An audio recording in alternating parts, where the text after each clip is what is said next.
O Roberto, no princípio, imagino que ele começou sozinho, fazendo por indicação do Lúcio Costa, que morava na mesma rua dele. Isso ele fala nos filmes, sempre falou. Depois ele se associou, então os projetos dele eram feitos em perspectiva, depois ele se associou a arquitetos e veio uma linguagem arquitetônica, feita em plantas, com detalhes arquitetônicos da coisa.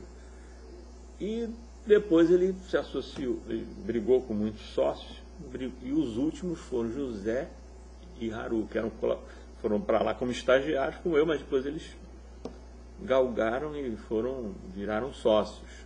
Depois o José saiu e ficou só o Haru.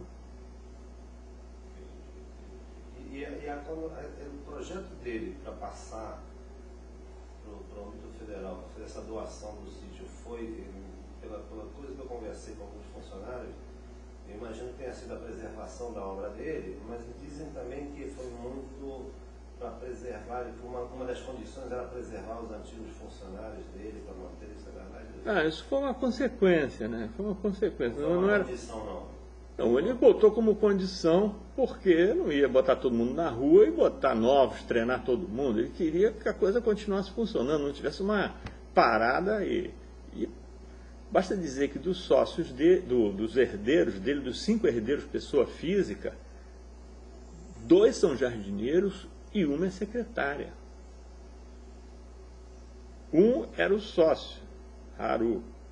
O outro era o amigo dele, o César. Então são 5 herdeiros. 2 deles são jardineiros, uma é secretária. Então você vê que ele tinha amizade com seus empregados. Né? E eles herdaram parte do patrimônio, ou o patrimônio dele foi doado para o Instituto para fazer o sítio? Não, tudo é muito complicado. Roberto, ele trabalhou a vida inteira aqui. Então, quase 50 anos, trabalho continuado, acrescentando, trazendo as coisas, botando uma plantinha que ele descobriu no Cerrado, outra na Paraíba, outra no Mato Grosso, outra na Amazônia. Então ele foi reunindo, ele conhecia essas plantas, ele convivia com essas plantas, ele acompanhou o crescimento e percebeu que muitas dessas plantas, do lugar que ele foi, já tinha sido devastado. Então ele desconfiava que a planta já tivesse sido eliminada no habitat natural, então só restava aqui. Quando ele começou a ficar mais velho, ele começou a pensar no destino disso aqui. Ele perguntou, ou ouviu o irmão falar a seguinte frase: o sítio é muito interessante, mas no dia que nós tivermos que vender, não vamos vender pelo preço de uma planta somado ao preço da outra planta. Vamos vender pelo preço da terra. Isso aí bateu no Roberto como um choque. Então ele ficou... É difícil você manter uma área desse tamanho com tantos empregados.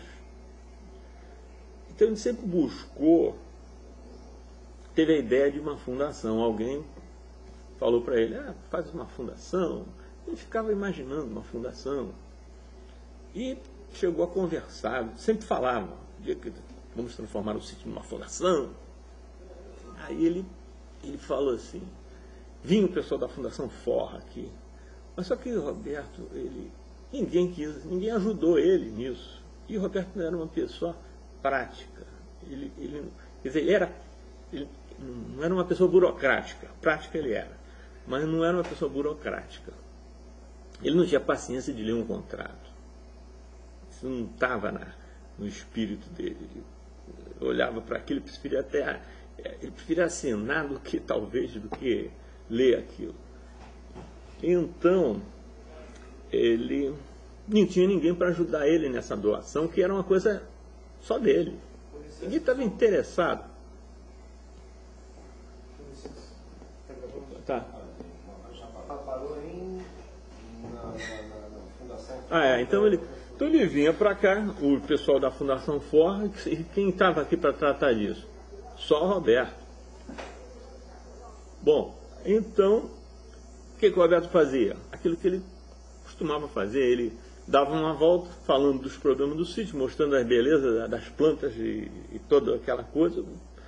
Os funcionários da fundação ficavam encantados. Daqui a pouco ele servia um uísque, começava a conversar e parava por aí, não tinha sequência.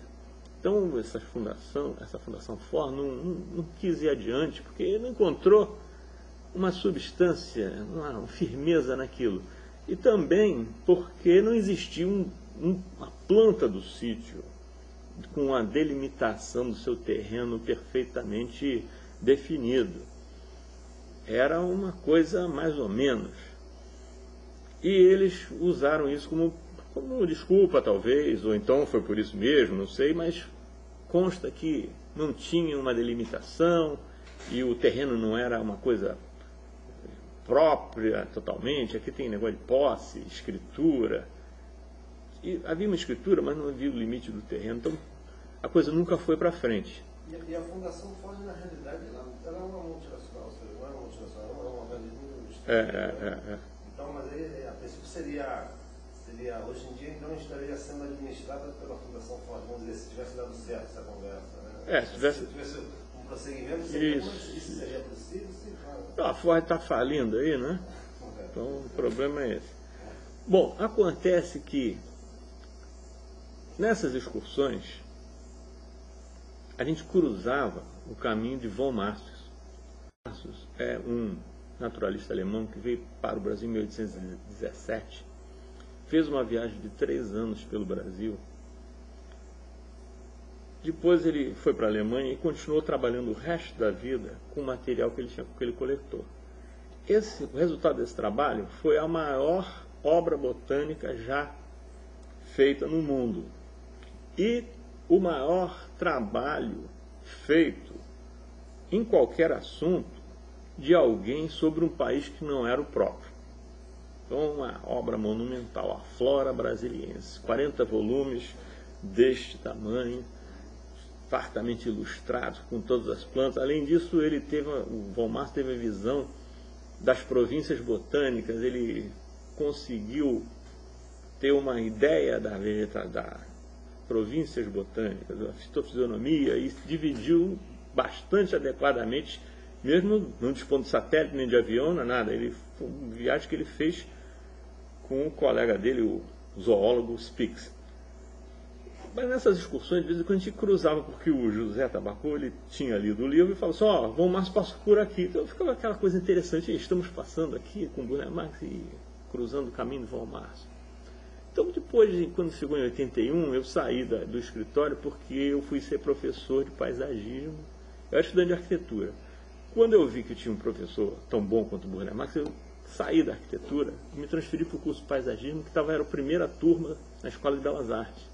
E eu não ia ter um professor melhor do que o Burle Marx em qualquer assunto, muito pouco provável. Então, me transferi para paisagismo e terminei o meu curso na Escola de Belas Artes.